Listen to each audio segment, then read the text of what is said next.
In part 1, I showed how you can use a vinyl cutter to make masks for glass etching. You can, of course, use a vinyl cutter to make your own custom stickers for your car or any item you want to customize. There are shapes, symbols for almost anything you want.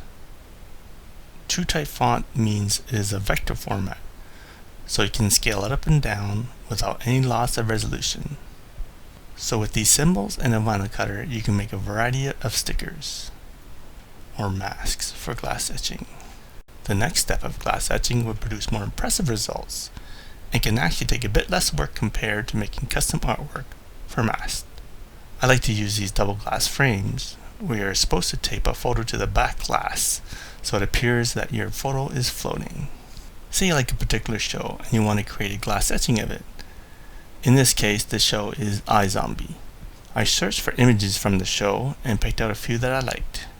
It is recommended to pick a few images, as not all will work with this technique that I'm about to show you. I loaded up the image in a graphics program. You can then convert it into a black and white image. You have control over the threshold that the image will convert to black and white. Here's where personal preference comes in, as you can make the image appear too dark or too light, which can hide details.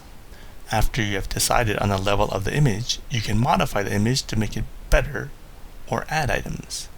In my case, I am adding the name of the character in the show and the name of the actress who played this character. Once I am happy, I save this in a format that my software for my vinyl cutter can load up. In my vinyl cutter software, I get the outline of the black and white image that will be used by the cutter.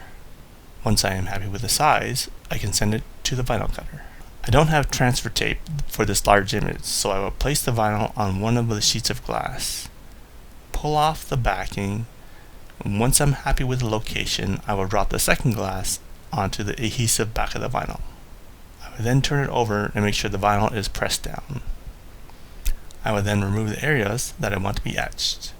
You will have to be careful when removing the vinyl, as it can pull up little areas that you want to remain.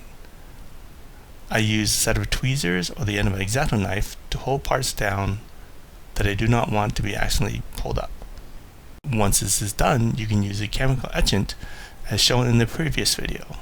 Note that this is a much larger area that will need to be etched, so make sure you have enough etchant to cover the entire glass in one shot, or you might get some undesirable results. And if you time things just right, you can meet the actress at a science fiction convention and get her to autograph your glass etching.